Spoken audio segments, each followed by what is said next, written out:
안녕하세요. 알고 싶은 부동산의 민프로입니다. 부동산, 이것저것 정보는 들려오는데 도대체 무슨 말인지 잘 모르시겠죠? 어려운 부동산에 대해 쉽게 풀어 가보겠습니다. 가족끼리 빌린 2억 때문에 국세청 날벼락? 모르면 전재산 날리는 차용증의 비밀. 요즘 내 집 마련하시는 분들 중에 부모님 도움 안 받으신 분들 과연 얼마나 계실까요? 피땀 흘려 모은 돈에다가 부모님 찬스 조금 보태서 신혼집 잔금 치렀을 뿐인데 어느 날 갑자기 날아온 국세청 세무조사 우편물 한 장에 가슴이 철렁 내려앉는 분들이 정말 셀 수도 없이 많습니다. 내 부모가 나한테 빌려준 건데 뭐가 문제냐며 억울해하시지만 법은 절대로 봐주지 않습니다.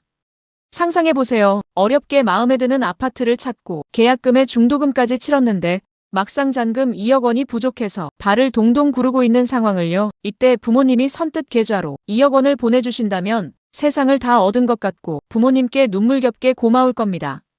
나중에 여유 생기면 갚아라 하시는 부모님 말씀에 마음이 든든해지죠. 그렇게 무사히 입주를 마치고 행복한 나날을 보내고 있던 어느 날 국세청에서 청천벽력 같은 소명자료 제출 요구서가 날아옵니다. 부모님이 주신 그 2억 원의 출처를 명확하게 밝히라는 겁니다. 가족끼리 돈 좀 빌려 쓴 게 대체 왜 세무조사 대상이 되는지 도무지 이해가 안 가고 억울한 마음만 가득하실 겁니다. 하지만 대한민국 세법은 부모와 자식 간에 오고 간 돈을 원칙적으로 빌려준 돈이 아니라 그냥 공짜로 준 증여로 추정합니다. 이게 바로 증여추정이라는 무서운 법입니다. 즉, 이 돈은 빌린 게 맞습니다라는 사실을 증명해야 하는 책임이 국세청이 아니라 바로 세금을 내야 하는 시청자 여러분에게 있다는 뜻입니다. 만약 제대로 증명하지 못하면 그 2억 원에 대한 증여세는 물론이고 세금을 제때 신고하지 않았다는 괘씸죄로 가산세까지 더해져서 수천만 원의 세금 폭탄을 그대로 맞게 됩니다. 내 집 마련하려다 순식간에 전재산 급의 빚을 지게 되는 거죠. 특히 최근 국세청의 세무조사는 과거와 비교할 수 없을 정도로 매우 정밀하고 촘촘해졌습니다. 자금 출처 분석 시스템이 고도화되면서 소득이 적은 사회초년생이나 신혼부부가 고가의 자산을 취득하면 자동으로 검증 대상에 오릅니다. 벌어들인 소득과 소비하는 금액, 그리고 취득한 부동산 가치를 비교해서 도저히 자력으로 살 수 없다고 판단되면 귀신같이 찾아내어 조사를 시작합니다. 설마 내가 걸리겠어? 라는 안일한 생각이 인생에서 가장 큰 위기를 불러오는 겁니다. 그렇다면 이 억울하고 아찔한 상황을 합법적으로 비껴갈 방법은 없을까요? 당연히 방법은 있습니다. 국세청도 인정할 수밖에 없는 확실한 증거 서류를 만드는 겁니다. 그 핵심이 바로 차용증입니다. 법률 용어로는 금전소비대차 계약서라고 하죠. 부모 자식 간이라도 반드시 이 차용증을 작성해 두어야 합니다. 하지만 단순히 종이에 몇 글자 적었다고 국세청이 순순히 믿어주지는 않습니다. 조사가 시작되자 급하게 짜맞춘 가짜 서류라고 의심하기 때문입니다. 그래서 차용증을 작성할 때는 반드시 3가지 원칙을 지켜야 합니다. 첫째는 작성 시기의 객관성입니다. 돈을 빌리는 바로 그 당일에 차용증을 작성하는 것이 원칙입니다. 그리고 이 차용증이 진짜 그날 작성되었다는 사실을 증명하기 위해 우체국에 가서 내용 증명을 보내거나 공증사무소에서 공증을 받아두어야 합니다. 또는 인터넷 등기소를 통해서 확정일자를 받아두는 것도 좋은 방법입니다. 이렇게 하면 국세청도 감히 가짜로 급조한 서류라고 말하지 못합니다. 둘째는 적정한 이자의 지급입니다.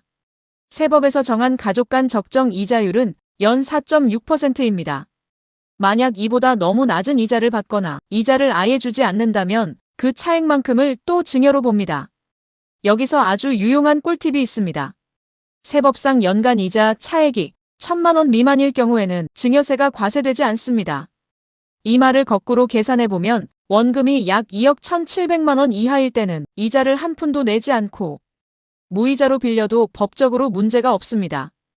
연 4.6%로 계산한 이자가 1,000만 원을 넘지 않기 때문입니다.